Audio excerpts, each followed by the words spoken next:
Bonjour à tous et à toutes, bienvenue dans ce 7 Actu et voici les titres. Le 1er mai 2026 marque le 140e anniversaire de la Journée internationale des travailleurs à travers le monde. Lumière dans ce journal sur la thématique de cette année. Augmentation du prix du carburant en Côte d'Ivoire, on fait le point dans cette édition.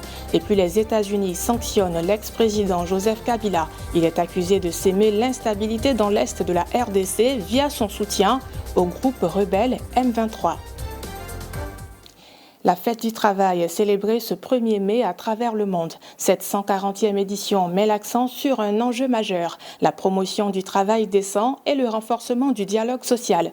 Dans un contexte de mutations économiques profondes et de défis persistants en matière d'emploi, gouvernements, syndicats et organisations professionnelles appellent à des conditions de travail plus équitables. L'objectif est de garantir le respect des droits des travailleurs tout en favorisant leur épanouissement. Le comité électoral national de la MUJEFSI a proclamé ce jeudi 30 avril les résultats définitifs de l'élection des délégués. La liste Solidarité Santé s'impose largement en remportant la majorité des 250 sièges. Suivez ce reportage de Fatou Kaloga.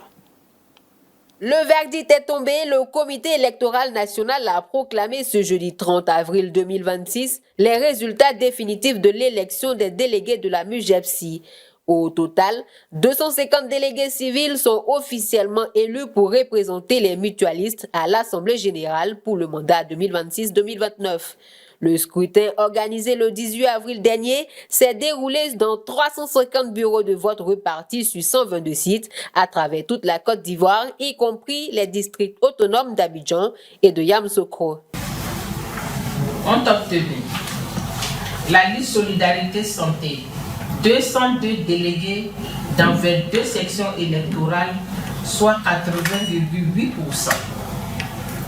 La liste Alliance pour le bien-être des mutualistes, 46 délégués dans 9 sections électorales, soit 18,4%.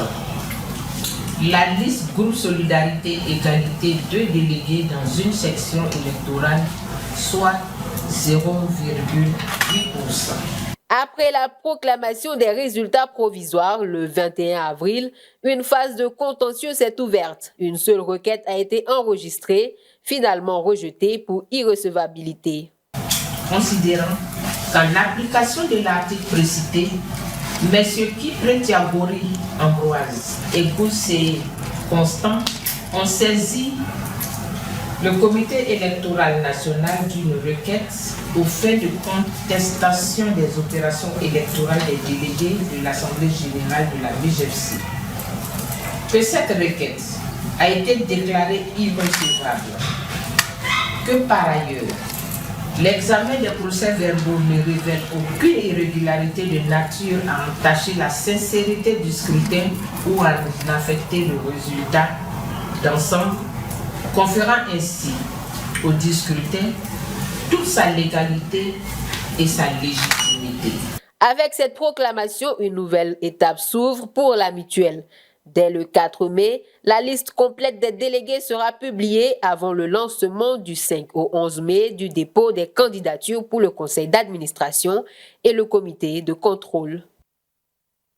Le médiateur de la République, Gaoussou Touré, a présenté sa vision stratégique devant les médias à l'occasion d'une rencontre marquée par le lancement officiel d'une campagne de communication. Objectif, renforcer la visibilité de l'institution, rapprocher davantage ses services des citoyens et consolider son rôle dans la promotion du dialogue et de la bonne gouvernance. Gaël Bamba.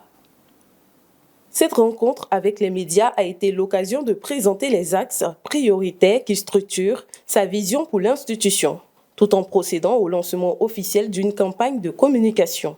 À travers cette initiative, le médiateur entend renforcer la visibilité de ses actions et rapprocher davantage ses services des citoyens. Les objectifs sont très clairs.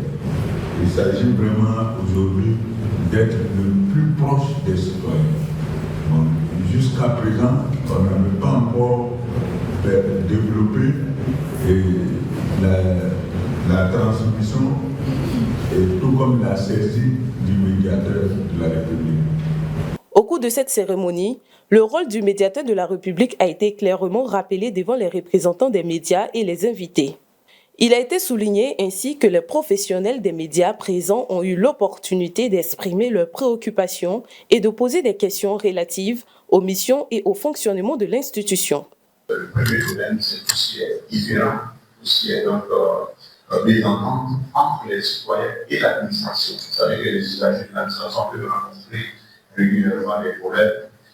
Ça peut être concernant des factures qu'un prestataire a eu à faire pour les collectivités et il n'a pas été payé, ça peut être des problèmes de pension. Cette rencontre a permis de mettre en avant les priorités du médiateur de la République, tout en réaffirmant sa volonté de rapprocher davantage les citoyens, de consolider son rôle dans la promotion du dialogue et de la bonne gouvernance, ainsi que de renforcer les actions de sensibilisation en direction des populations. Parlons diplomatie, le président de la République, Alassane Ouattara, a reçu ce jeudi 30 avril au palais présidentiel l'ancien Premier ministre de Guinée et négociateur en chef entre la CEDEAO et l'AES. Lansana Kouyaté est venu informer officiellement le chef de l'État du démarrage de sa mission et recueillir ses conseils avisés pour la réussite de sa médiation. Cette rencontre intervient dans un contexte régional marqué par des tensions persistantes en Afrique de l'Ouest. Nommé négociateur en chef entre la CEDEAO et l'AES le 25 mars 2026, Lansana Kouyaté aura pour mission principale de rétablir le dialogue entre l'organisation ouest-africaine et les pays membres de l'Alliance des États du Sahel, à savoir le Mali, le Burkina Faso et le Niger. Autre priorité nationale, l'accès à l'eau potable. Le ministre de l'Hydraulique, Amédée Kofi Kouakou, s'est rendu à l'usine de traitement d'eau de Songon pour évaluer l'état d'avancement des infrastructures. Un enjeu crucial pour le développement et les conditions de vie des populations. Pierre Thiebi. Cette inspection diligentée par le Premier ministre chef du gouvernement, M. Robert Buré-Mambé, avait pour objectif d'évaluer l'état des infrastructures stratégiques de distribution d'eau potable sur l'ensemble du territoire. Mise en service fin 2016, l'usine de Songon produit chaque jour près de 47 000 m3 d'eau potable grâce à un réseau d'une quinzaine de forages à haut débit. Elle approvisionne notamment plusieurs quartiers d'Abobo, Anyama et Yopougon. À l'issue de la visite, le ministre a insisté sur l'urgence de protéger les zones de forage face à l'urbanisation rapide et aux menaces pesant sur les champs captants. Il a annoncé l'extension des périmètres de sécurité par des déclarations d'utilité publique afin de garantir durablement la qualité et la disponibilité de l'eau. Il y a une canalisation de diamètre 800 qui quitte l'usine pour aller à Abidjan qui très souvent est agressée. Donc nous avons demandé à nos services de pouvoir mieux protéger cette canalisation. Et au niveau de l'usine, nous voyons que l'usine fonctionne relativement bien. Mais nous devons nous assurer que toute cette eau qui est produite là est correctement distribuée à la population. Donc nous avons une réunion avec la SODECI et l'ensemble de nos équipes en début de semaine prochaine pour voir exactement quand l'eau sort de l'usine, exactement où ça va, dans quel quartier ça va, et ainsi de suite. Donc c'est des choses que nous allons regarder parce que nous avons constaté quand même qu'il y a quelques dysfonctionnements. Il y a de l'eau qui sort, mais très souvent, les lieux qui doivent être, où l'eau doit partir, souvent l'eau n'arrive pas là-bas. Parce que il y a quelques petits dysfonctionnements. Mais ça, c'est technique, nous allons régler. Mais soyez sûrs que d'ici la fin de l'année, beaucoup de choses vont changer. Il a également relevé certaines contraintes techniques liées à la fragilité des canalisations exposées au ruissellement ou à l'occupation anarchique des emprises. Des mesures correctives seront mises en œuvre avec les structures compétentes pour répondre efficacement aux urgences identifiées. C'est pas souvent agréable de voir certaines personnes se plaindre pour dire qu'elles n'ont pas de l'eau. C'est pour ça que, à la demande de M. le Premier ministre, nous sommes en train de regarder toutes les installations qui sont sur Abidjan. On était il n'y a pas longtemps à Adjen, aujourd'hui nous sommes ici à Songon, on va aller après à Lamé, on va aller à Yamoussoukro, on va aller sur l'ensemble du territoire national. Parce qu'il est important que les Ivoiriens puissent avoir de l'eau en toute saison et à tout moment. C'est la mission que le Premier ministre et le Président nous ont assignée. C'est pour ça que nous sommes là avec l'ensemble de nos équipes pour pouvoir adresser correctement ces questions.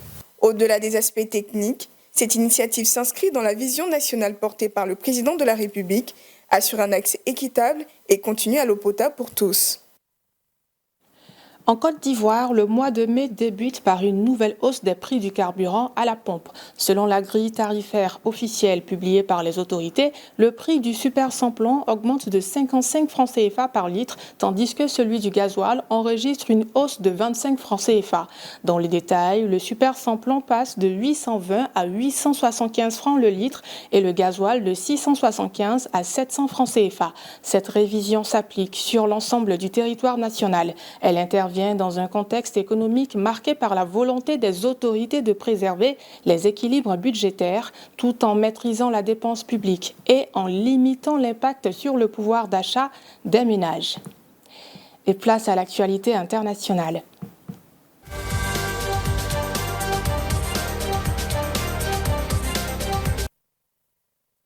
L'ancien président de la République démocratique du Congo, Joseph Kabila, au pouvoir de 2001 à 2019, fait désormais l'objet de sanctions économiques américaines.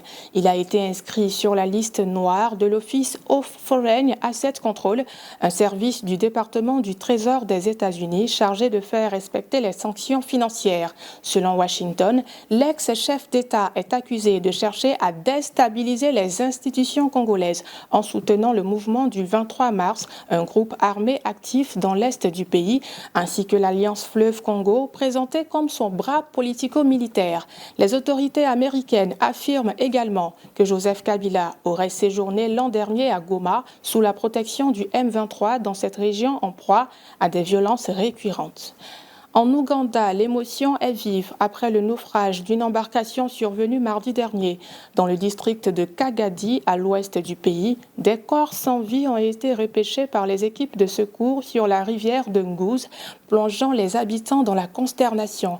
Les opérations de recherche se poursuivent. La police indique qu'un survivant a pu être retrouvé, mais précise que le bilan reste incertain. En cause, notamment, l'absence de liste de passagers qui complique l'identification des victimes et l'évaluation du nombre exact de disparus. Et les tensions entre l'Iran et les États-Unis font grimper les prix du pétrole. Le baril de Brent a récemment dépassé les $120, un niveau inédit depuis plusieurs années. En cause, les perturbations autour du détroit d'Ormuz, un passage clé pour l'approvisionnement mondial en brut. Les marchés restent sous pression face au risque de blocage durable et d'escalade dans la région. C'est la fin de ce journal, merci de l'avoir suivi. Bonne fête de travail à tous et à toutes et bonne suite de programmes sur cette info et sur cetteinfo.ci.